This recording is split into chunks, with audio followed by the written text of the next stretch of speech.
PGA's The Open just concluded, and Xander Schauffele was this year's winner. He knows how to swing a club, he knows how to put them into the hole, and he knows how to win a major. But I think him, as well as all other PGA players, need some stiff competition. Well, luckily, I have these 17 competitors. That's right, welcome back to another tier list video where today I will be going in and ranking how well I think the Sekiro bosses would be as a golfer. Now, a good competitive golfer should have the following traits: physical strength and or flexibility, etiquette, sportsmanship, honesty, emotional control, and skill. So as always, let's hop right in and see who is a golfing guru and who is a putting pansy. So welcome back once again to the tier list. We will kick things off with Gyobu Masataka Oniwa. Now, let me note that Gyobu is actually just a title, basically meaning the Minister of Justice. So, Masataka Oniwa is a Minister of Justice, and he declares his name before he begins the fight to show that he claims the actions before he does anything, as samurais of old did all the time. So, I think that he would declare his name each and every time he's about to putt in for like par or better. Masataka definitely has the physical strength. Now, he was previously a leader of bandits, but is now the Minister of Defense. I mean, I kind of think that shows that he is restoring his honor. Masataka does strike me as a guy who does lose his cool though, and might rage on the course after he like fats a ball or something. He also might not have the best etiquette due to the whole yelling thing, but at least he would have a cool caddy, that being his beautiful horse. But overall, I think that if Masataka hit the range, he could definitely be a good golfer in terms of his own game, but wouldn't be the best for the other golfers around him. So we will go ahead and we're going to start things off by placing Gyobu Masataka Oniwa into the B tier. We move on to Wolf's old master, Lady Butterfly, who's an illusionist who every player should be nervous fighting since she is small, and in every fromsoftware game, the smaller the boss, the more difficult they are. Now, Lady Butterfly did just side with a bunch of bandits who attacked the estate, so her honesty and sportsmanship may be a little bit lacking. Of course, her techniques are impeccable, and she does train every day since childhood, so she may be a little frail, but I think she has her skills top-notch, while she has the advantage of hitting from the seniors tee box. But due to her portrayal, she might try and drop a ball somewhere when no one is looking, or maybe even use like her illusion techniques to do so. But overall, I think that Lady Butterfly is about equivalent as a golfer as Masataka, so I'm going to go ahead, I'm going to follow up, and I'm going to place her into the B tier. Up next is the immortal Genichiro Ashina, one who claims he will get any heretical strength. So we know he has the competitive fire to win a golf tournament. I find that due to this though, he, like Lady Butterfly, is not the best at sportsmanship and honesty, as he would basically just like fight dirty to win. He would cough during someone's backswing, or step on someone's line on the green, or simply like talk trash while walking to the next hole. Genichiro would be, I think, decent at hitting the ball, but would be a little bit subpar at his short game. He does have strength, but not the finesse to control it to the smallest minute detail, so he might not have the best skill in terms of golfing. But overall, I find Genichiro Ashina to be a little bit worse to play in a golf tournament in comparison to like the previous two entrants, and therefore I'm going to place him a tier below, and I'm going to throw him into the C tier. So now we move on to the four primates, the folding screen monkeys. Now, maybe the monkeys can play as like a four-man scramble team and just have one overall score, but they all have different characteristics, which means not one is really the ideal golfer. Out of the four, I do trust the one with the best vision to be the most ideal of them, who each have like vision, hearing, they chase wolf, or they ring a gong to alert the others. All those characteristics, I mean, except for the gong, are good for a golfer, but when those characteristics are in separate entities, it seems to be an issue. I think their play, even as a scramble team, is not good in pretty much any situation. They wouldn't have the best skills, nor the best etiquette, giving their status as monkeys. I think they have the physical strength, and if they somehow manage to hit it correctly, would have like a 400-yard drive. But otherwise, that's really it. Now, with all that being said, I'll go ahead and I will place the folding screen monkeys into the D tier, keeping them out of the F tier due to their strength. So following the primates, we now have the Guardian Ape, who is just one mean ape who can literally lose his head and just still be angry. The Guardian Ape to me is just one big mean bully and basically has the same attributes as the folding screen monkeys, but with extra strength and extra anger. I find that the Guardian Ape is the one who misses a putt, and instead of leaving and like breaking a club, it just destroys the entire green and makes all the observers run in fear. Otherwise, I mean, that's really it for the Guardian Ape. I wholeheartedly do not want this big old fella to enter a golf tournament due to the chaos it could cause.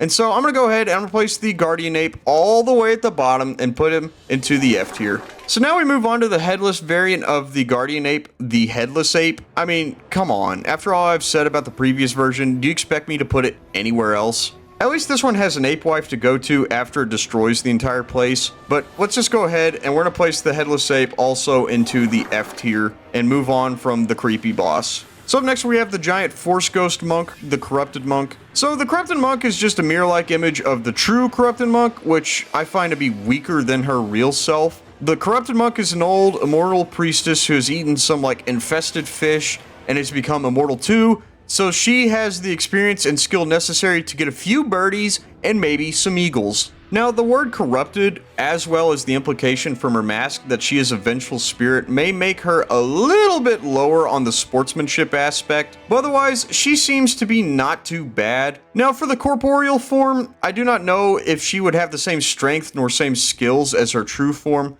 So overall, for the mirrored Corrupted Monk, I find that she would be like a big question mark, and she may perform better or worse than I'm expecting. So I'm going to go ahead, I'm going to place her in the middle and throw her into the C tier.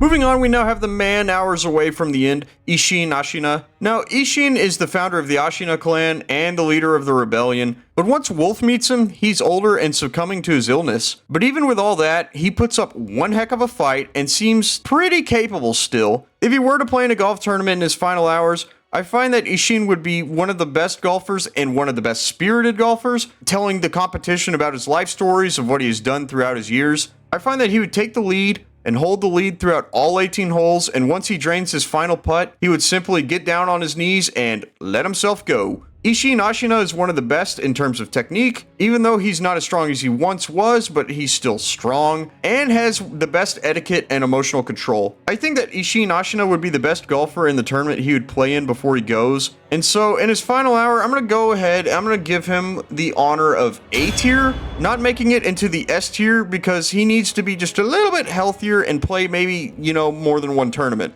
So now we move on to the adoptive father of Wolf, the great Shinobi Owl. Now, Owl is cunning and coordinated as well as skilled, so we know he could easily punch himself out of that bunker and land within 3 feet of the hole for an easy birdie putt. Now, Owl is a major traitor and a major antagonist of the game, so we know he would not shake hands with anyone once he finishes hole 18, and that kind of makes him a bad sportsman. He's just a snake in the grass who would play dirty to ensure he wins, whether it be by moving someone's ball or by using his clubs on the competitors. Owl is just greedy, and if he wins and sees that he doesn't get all of the money in a tournament purse and it is given instead to the lower places, he would just rage and try to steal the entire purse. At least he does compliment Wolf when it is all said and done, but all in all, Owl has the skill, but not the proper etiquette and would not have the best emotional control. And for that, I'm going to go ahead, I'm going to place the great Shinobi Owl into the C tier. So now we're going to move on to the same Corrupted Monk, but in the physical flesh, the true Corrupted Monk. I mean, the only true difference is her physical self is now present and on one of the most beautiful boss arenas. She would have an increased strength, but still have that vengeful spirit vibe. I do think she deserves to be placed a couple of tiers above her mirrored version. And so with that, I'm going to go ahead, I'm going to give the true Corrupted Monk A tier. So now comes the Japanese mythical beast that is the Divine Dragon. Now, obviously, we have to talk about the dragon in the room, with that being how well could a Japanese mythological dragon crush a golf ball? In my mind, I think that the dragon could absolutely crush it and would make the longest drive competitors look like complete newbies. Now, of course, the Divine Dragon can't perform a backswing during a thunderstorm, as it is especially vulnerable to lightning. The Divine Dragon, like others before him, is capable in strength, so much so that it might be able to drive a 600-yard par 5. It is worshipped and revered, and controls the winds and such, so we also know that it can adjust the winds to ensure the ball gets close to the flag. I think the Divine Dragon would play a little bit dirty due to this, and other golfers just would not be able to comprehend how a giant white dragon is just destroying them at their own sport. The Divine Dragon might be in lower regard when it comes to delicate skills, so it may be able to drive for show, but it can't really putt for dough. Overall though, I think the Divine Dragon would be an okay golfer, and with that, I'm going to go ahead, I'm going to place it into the B tier. So this time we now have Owl, but in his prime, Owl as a father. Now Father Owl is just the same person as the previous entrant, Great Shinobi Owl, but this time he's a little bit stronger and a little bit faster. Now, in comparing this version with the previous version, he has the same spiteful attitude, but is now a little bit more emotional due to his adoptive son Wolf betraying him. Father Owl may be a little bit more compassionate due to this, but is also a little bit more emotional. So there's some positives and there's some negatives. I think that this variant would not be able to keep his cool and would somehow miss a 5-foot putt on 18 to put the tournament away, and then miss another putt to put himself in second place. Overall, I do think that Father Owl, although he does have more strength and speed, would just not be able to control his emotions at all, making him a little bit worse than that of Great Shinobi Owl. So I'm gonna go ahead, I'm gonna place Father Owl into the D tier. Up next is the Sculptor Gone Mad Demon of Hatred. Now, if it was the actual normal Sculptor, we would have a pretty easy time rating him, but due to the whole rage and monster change, we now have a few issues. The main issue being the same as the apes, where I do not think that the people on the course would stand any chance of finishing all 18 holes with the Demon of Hatred being present. Secondly, the course itself doesn't stand a chance with all the fire that the Demon of Hatred likes to spread around. And thirdly, think about little Johnny, who wants to win some tournaments in the near future. But then here's the post-tournament interview where the Demon of Hatred just screams in the mic and makes him cry. Not cool. So I'm just gonna go ahead, I'm gonna throw the Demon of Hatred all the way at the bottom into the F tier. Don't ever make little Johnny cry again, dude. So now we find Isshin again, but without the grave illness that has befallen him. Isshin the Sword Saint. Now we see throughout this fight once again that Isshin in his younger years has no issues being a strong, capable fighter who is only courteous and respectful. Even at the end of the fight, we see Isshin perform one last sign of honor and respect, so we know he is humble in Golfer's victory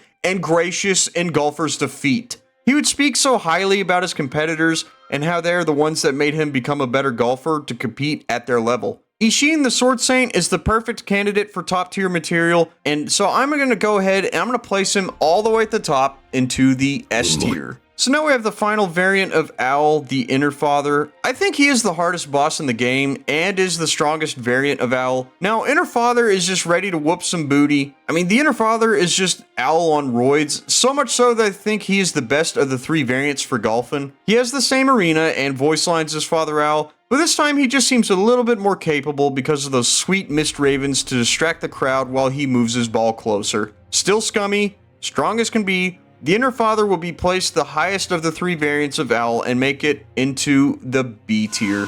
Inner Genichiro is the next inner variant, which is literally just the same dude but buffed with a few extra attacks. I mean, so he is stronger and has some more skill, but otherwise still has the same mentality and all that. So, I mean, we could just go ahead and throw Inner Genichiro a tier above his previous version and put him also into the B tier.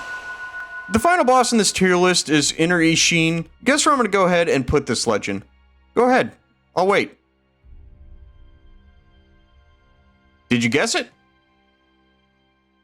S tier. Was there ever a doubt? And there is once again another legendary tier list. Golfers worldwide now know who they need to contact if they want to have some stiff competition. His name is Isshin Ashina, and he is ready to be the next Tiger Woods. Now join me next week where we find out an even more pertinent question that has baffled the human mind since the game was released. But for now, make sure to like, comment, and subscribe. And until next time, adios.